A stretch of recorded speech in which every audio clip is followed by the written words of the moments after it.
Welcome to Bennett's Bike Social, welcome to the beautiful island of Sardinia, and welcome to the equally beautiful MV Agusta adventure bike.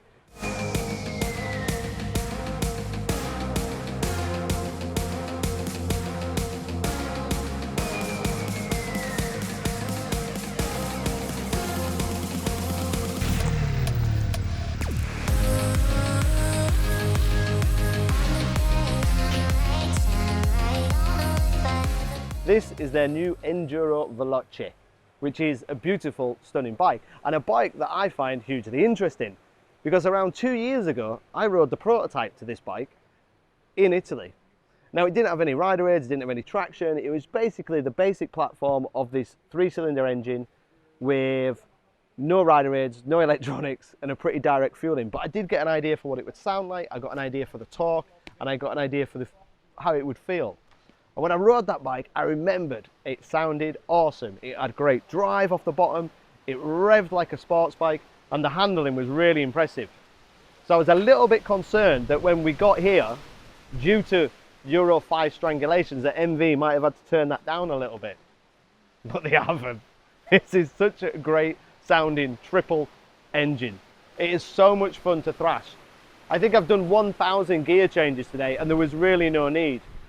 One section of the road I rode completely in 5th gear, used all the bottom end, all the torque, all the drive, lovely fueling, and enjoyed it.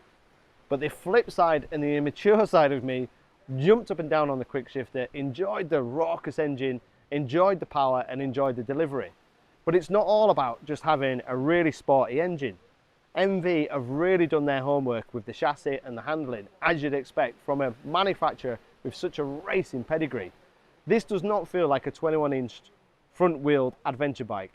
In fact, I'd go as far as saying, if you've got all the 21-inch front-wheeled bikes on the road, this is probably the best handling. This is such a good handling bike. The pegs have not touched once, I've not drifted wide, it's steered perfectly, very stable, very accurate, great fun, and easy to ride. Now, a lot of that is down to the quick shift of the power and the power delivery, but also the counter-rotating crank kind of dilutes the fact that you've got a heavy large front wheel. So it turns and it's effortless and it's really nice to ride. So much, in fact, if you rode this bike and you didn't know the true weight, you'd never guess it.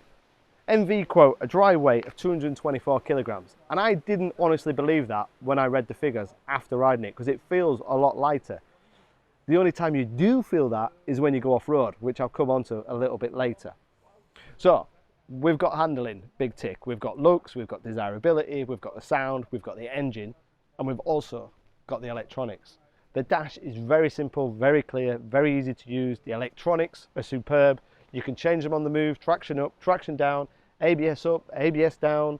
Same with the engine braking. You can really feel the difference between the engine braking, giving you more or less as you go into a corner. There's an abundance of rider aids in electronics, but it's not just about going fast. It's kind of like a split personality. I've got cruise control, I've got quite a large screen, I've got a comfortable seat, I've got roomy ergonomics, and I've got launch control. You see, it's like sporty, but sensible in two different ways. It's really unique and really interesting to ride. In terms of ergonomics and comfort, the seat height at 870 is fine for me at 5'7". It can be lowered. Some of the taller riders said it was a little bit cramped between the peg and the seat, and we've done 240 kilometers today, and after a full day in the saddle, you're starting to move around a bit. But that'll be interesting when we get more miles on the bikes. So welcome to Sardinia. It's essentially MV's all-new adventure bike. And according to MV, it's capable of going around a racetrack, but also going up hills off-road. So it's a combination of their sporting heritage mixed with adventure riding. And as you can tell by that beautiful dash, we've got a plethora of rider aids, and that's where the sports bike kind of background bit comes from.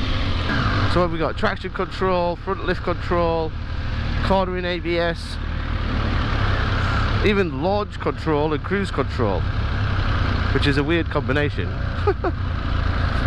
And you can turn the ABS off, you've got multiple rider modes. There is a lot going on with this bike, which is why we've got over 200 kilometers today to see what it's all about. So let me give you a little rundown of the electronics package on the Enduro Veloce. So we've got traction control, which I believe is 9 stages of traction control. We've got front lift control, which is basically wheelie control to me and you. Engine brake, so you can change that in 2 ways, and there's ABS. And all that can be changed on the fly. So what you can do is add or reduce TC on the fly. You can change the front lift control, change the engine brake strategy, and there are multiple rider modes which are changed by pressing the start button. So on the top you can see we're in touring, off-road, custom all-terrain and urban, and they're just across the top there. You can also change the colour of the screen, you can change the layout of the screen, it's got Bluetooth connectivity, and it is pretty straightforward and pretty easy to use.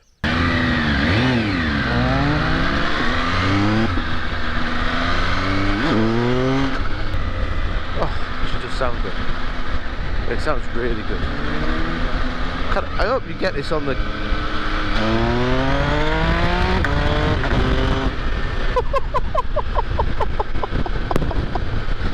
I can just do that all day. There's no need, because there's loads of torque. No need at all. But it just... I've got to do it again. Second gear.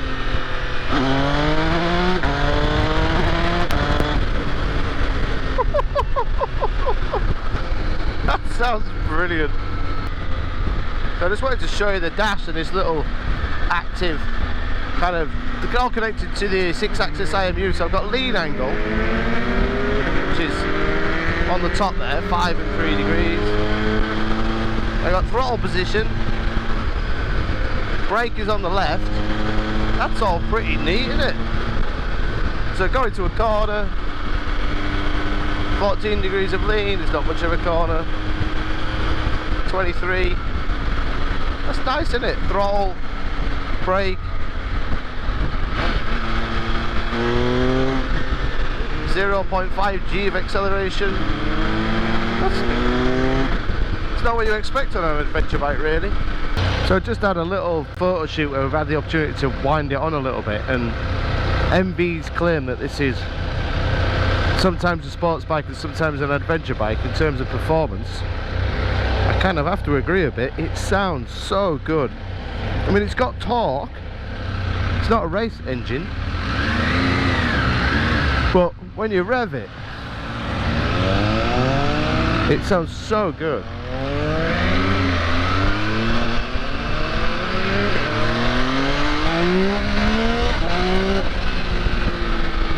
I mean, like, so good. And you can, you know, ride it normal, like 3000 RPM.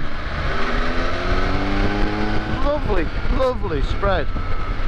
The fueling's actually quite... MV have always been renowned for having a bit of, excuse me, snatchy fueling, but this is lovely.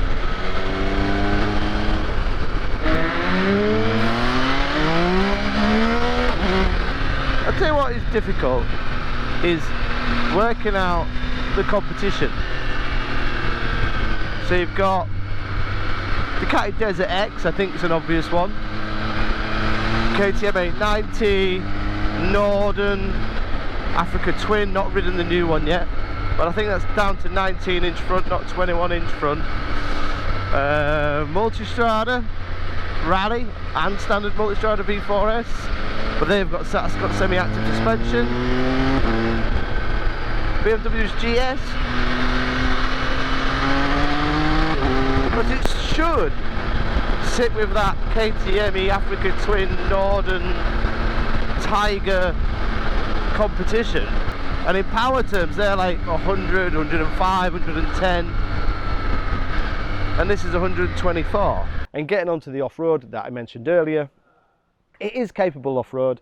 We did ride it off-road with off-road rubber, and the good thing is when you fit the off-road rubber, after a few kilometers the algorithms of the electronics and the rider aids recalibrate. So that means you've got different traction control with off-road rubber and different traction control with road rubber. That's a really unique and really impressive little extra. But off-road it is capable, but I don't think it's as capable as bikes like the Desert X. I don't think it's as capable as KTM 890 or the Norden. I think it's a little bit top heavy, front heavy, but it is capable. then the argument is who's going to take a desirable, beautiful, good-looking MV Agusta down some hard, gnarly trails. If you're going to do that, you're probably going to go for a KTM or a Husqvarna. So I'm giving this bike lots and lots of praises. You can tell that I like this bike, and hopefully the sound and the acoustics comes over on the GoPro.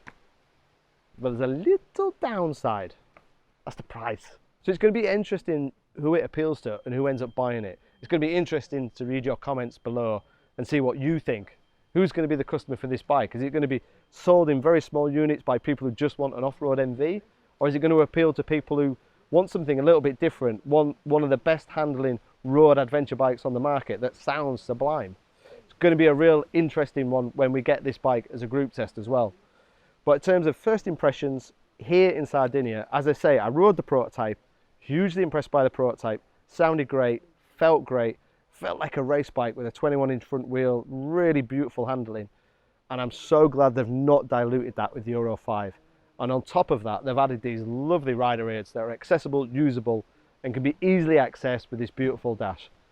As I say, one of the best handling adventure bikes with a 21-inch front wheel that I've ever ridden, but it is pricey. But it has got an MV logo on it, so maybe it's worth it. Thanks for watching. Hope you've enjoyed the video. If you've got any further questions, I'll try and get them below, and I'll try and get back to you. Thanks again for watching.